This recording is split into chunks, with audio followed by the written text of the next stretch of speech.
What would you do if the people who raised you turned against you to claim the one thing you'd worked your entire life to achieve?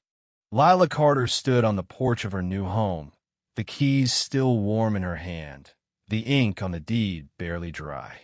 At 28, she'd clawed her way through years of late-night shifts at the diner, freelance graphic design gigs, and a relentless savings plan to afford this modest two-bedroom house in Willow Creek.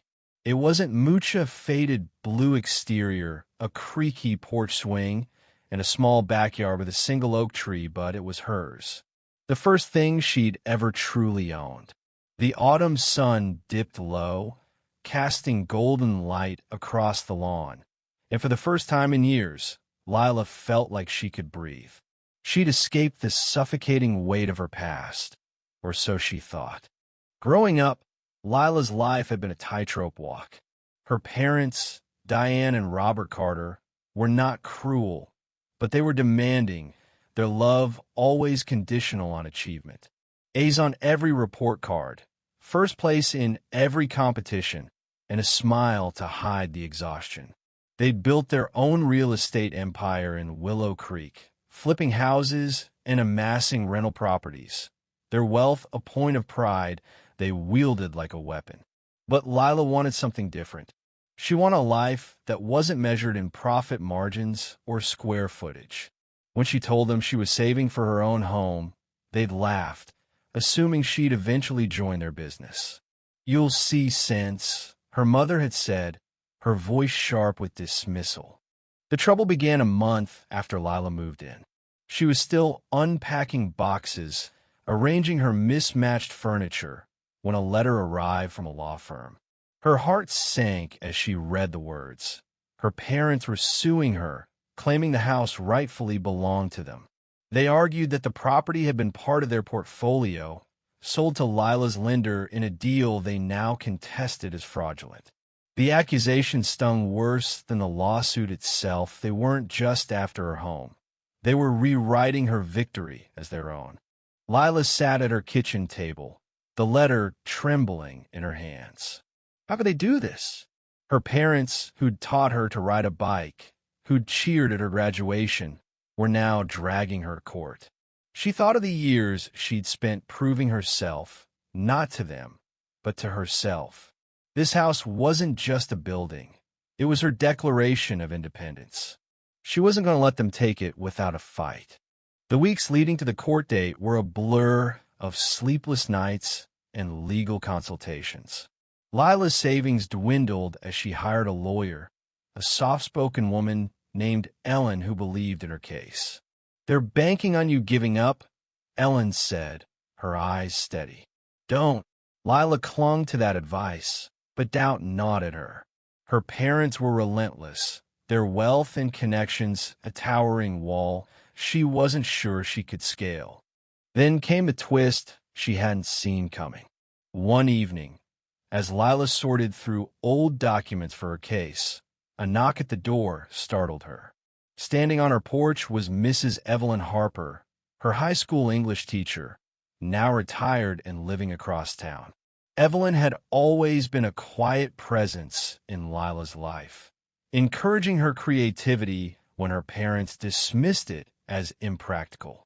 "I heard about the lawsuit," Evelyn said, her voice gentle but firm, "and I have something you need to see." Evelyn handed Lila a faded envelope containing a contract from 10 years prior. It was a sale agreement between Lila's parents and a local developer, listing the very property Lila now owned. The document showed the Carters had sold it outright, no strings attached, long before Lila's purchase. "I found this when I was cleaning out my husband's old files," Evelyn explained. "He worked with the developer back then. Your parents have no claim to this house, Lila. They're lying." The revelation hit Lila like a thunderbolt. Her parents weren't just mistaken, they were deliberately trying to manipulate her. Why? Was it greed? Control? Or something deeper? A refusal to let her break free from their shadow? Evelyn's unexpected arrival shifted the tide, giving Lila not just evidence, but a renewed sense of purpose. She wasn't just fighting for a house. She was fighting for the truth. In court, the air was thick with tension. Lila sat across from her parents, their faces unreadable, their lawyers spinning a tale of betrayal and financial loss. But when Ellen presented Evelyn's document, the room shifted. The judge's brow furrowed as she reviewed the contract, and Lila's parents' composure cracked. Diane's lips tightened. Robert looked away. The case unraveled quickly after that. The judge ruled in Lila's favor, dismissing her parents' claim with a sharp rebuke for their baseless accusations. But victory didn't feel like triumph. As Lila walked out of the courthouse, her parents approached her, their expressions a mix of defiance and something softer regret, perhaps. "We just wanted what was best for you," Diane said, her voice quieter than Lila had ever heard it. "You're our daughter." Lila's chest ached, but she held her ground. "You don't get to decide what's best for me anymore," she said, her voice steady.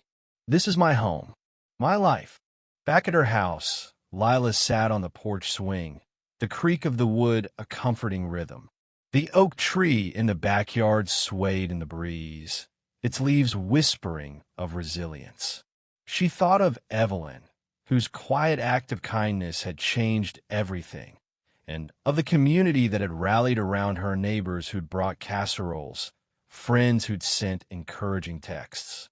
Her parents had tried to take her home, but they'd inadvertently given her something greater, the strength to stand alone.